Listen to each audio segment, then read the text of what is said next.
Let's get this 417 stroker reassembled, give it a crank, see if it'll start. Maybe she'll eat another piston. Maybe she'll just decide to explode altogether. What's going on, guys? Welcome to the channel. So in the last few videos, you've seen where the 417 stroker blew a head gasket and ate a piston. So since then, new head gaskets have been installed, new pistons been installed, the rockers have been adjusted, and the headers have been installed. Oh, and the oil pan's been reinstalled. Now, just gotta dump some oil in it, put the intake manifold on, throw some coolant in it, put everything else back together, and give it a start. As you can see, my intake manifold is on the engine. I lost all of my footage up to the point of me dropping the intake on the engine. So, yeah, I was transferring the files from my SD card to the computer. Computer crashed. Files were gone. But let me see if I can quickly explain just what I did.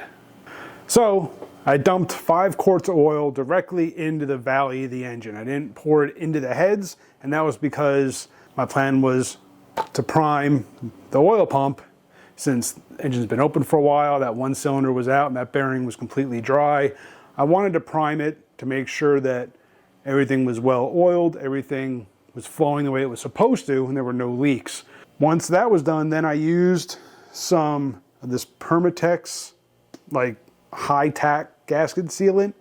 I used this around all the intake mounting bolt holes just to hold the intake gasket, the 2 gaskets in place while I dropped the intake on. That's all this was for. I didn't want to slather the whole thing on. It was just around the bolt holes, keep everything lined up. Then I used some of this, the Permatex Ultra Gray, put a light coat around the 4 water jacket passages, the 2 on the front of the engine, 2 on the back, front and back of the heads. Put a slight or a real light coat around those so the gasket would seal real well around those, and then I put a little bit more on the other side of the gasket between the intake and the intake gasket. Just a real light coat just to help seal up the water paths. Then I put a nice fat bead of that Permatex Ultra Gray on the front and rear, I guess they're called China walls, where the intake drops down on the top of the block. Big fat bead right there.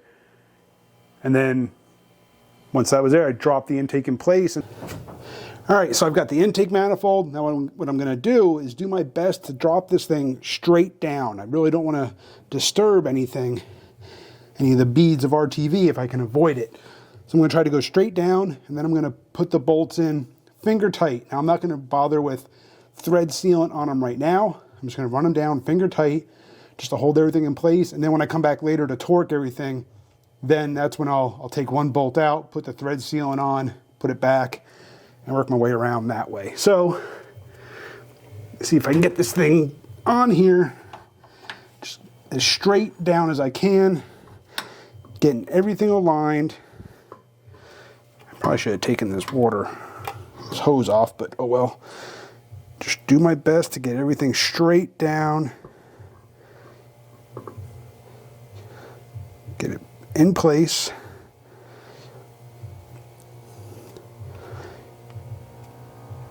All right, so there it's in place.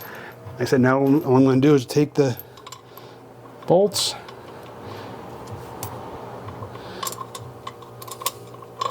a little bit off. There we go. Okay. So just getting these started. Make sure everything's lined up.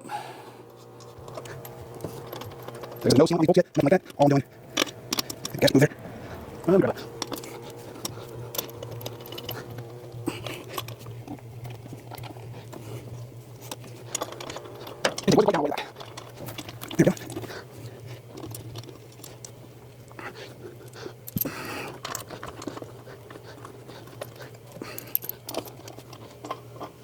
The only ones that I'm really concerned with getting any kind of pressure on them right now are the 4 corners. That way it seats the intake down into that RTV. Like I said, just a bit. We're not torquing them down yet because it'll cure while it's still a little thick, and then when you torque it, it'll give it that little extra push down into the RTV once it's kind of started to cure a little bit, and that should seal it up really well.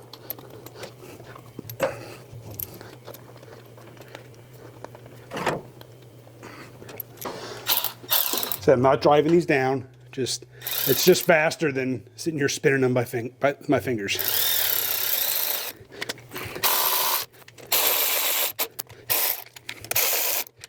And then I put all the bolts in basically finger tight, just enough to hold it in place, make sure everything was aligned.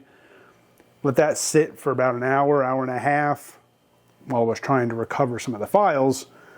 And then I torqued those bolts down. Now, before I torqued the intake bolts down, I did pull them out one at a time, add some thread sealant on there. Probably not necessary. The bolts do thread into the oil, where the oil drains from the head into the block. Those bolts do go into that passage. Now, it's a nice wide passage. Probably, thread sealant's probably not needed, but a little added safety, a little added insurance.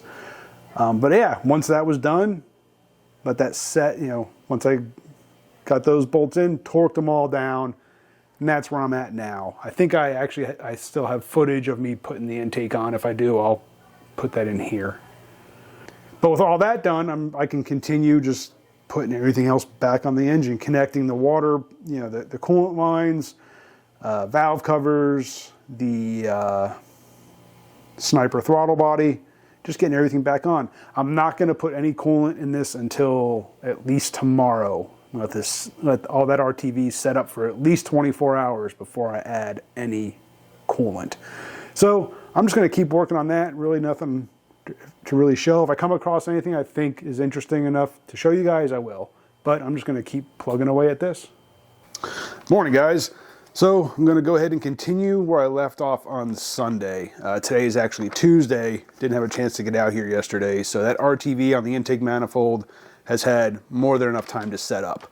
But I've got my punch list of items here. So I actually made it pretty far on Sunday. So today I just need to really tighten up the cables on the starter, hook up the radiator hose. I'm not going to add fluid yet. I want to start it, make sure it runs okay, but I am going to hook the hose up because there's probably still some fluid in the block. Don't want it to go everywhere. So I'm just going to go ahead and hook the hose up, install the spark plugs. I'm going to check all my fuel lines, everything, make sure they're all nice and secure so that when I prime the fuel system, no leaks. And then I got to hook up my throttle cable. Got to find the little clip that holds it in place and the return spring, just minor stuff like that. Like I said, I got my punch list of items. So I'm going to knock these out and then I'll bring you back for the first start. All right, guys, so I think I'm ready to start this thing. I am going to have an exhaust leak. I didn't replace, I forgot to order the gaskets that go between the header and the exhaust pipes. So I'm probably going to have a leak there. I've already primed the fuel system, make sure there are no leaks there. I did charge the battery up, so hopefully I won't have to get out the jump pack. I am going to start it from here. I want to be able to keep an eye on everything while it starts.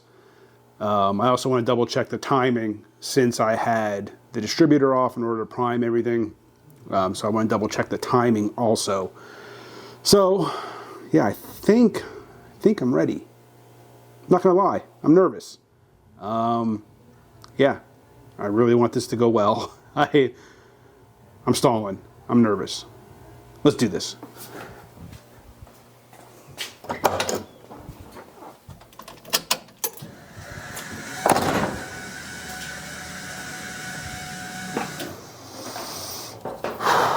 All right.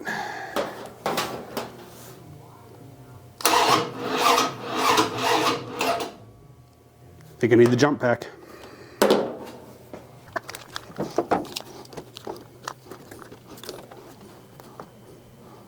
Try this again.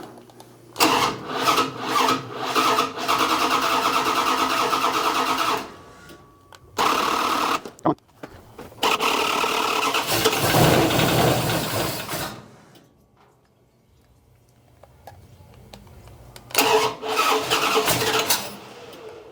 I think my timing's off.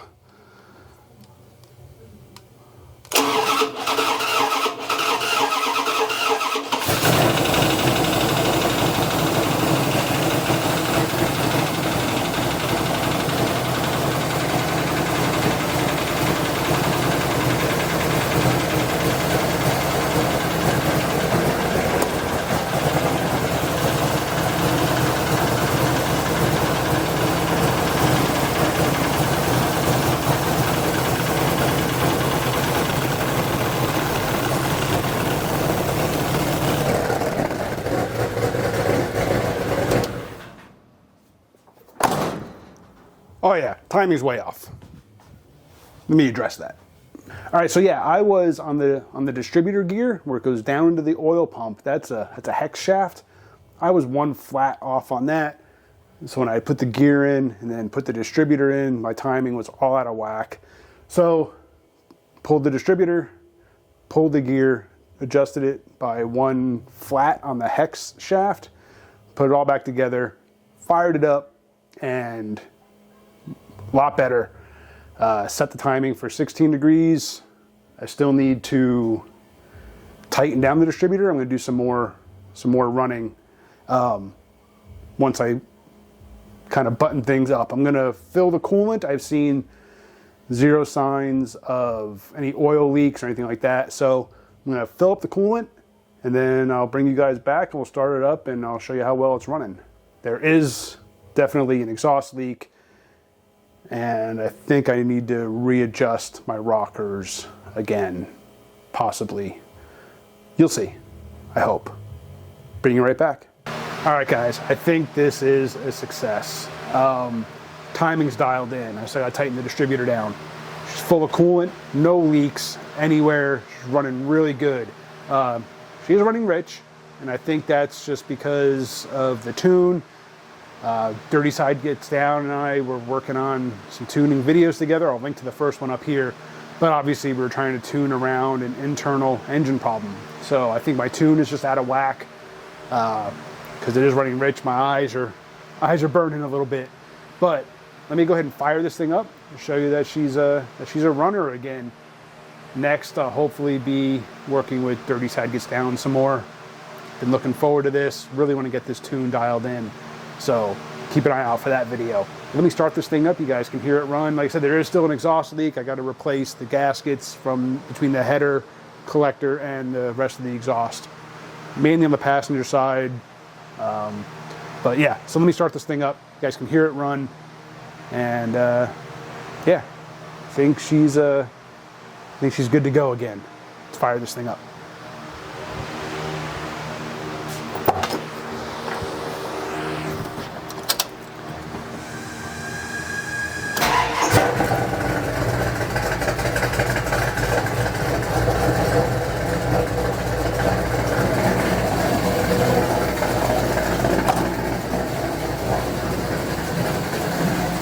Not sure how it sounds over my mic here.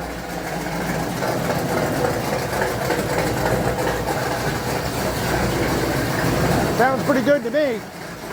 Appreciate you guys for watching. Hit that subscribe, hit the bell, and I'll see you on the next one.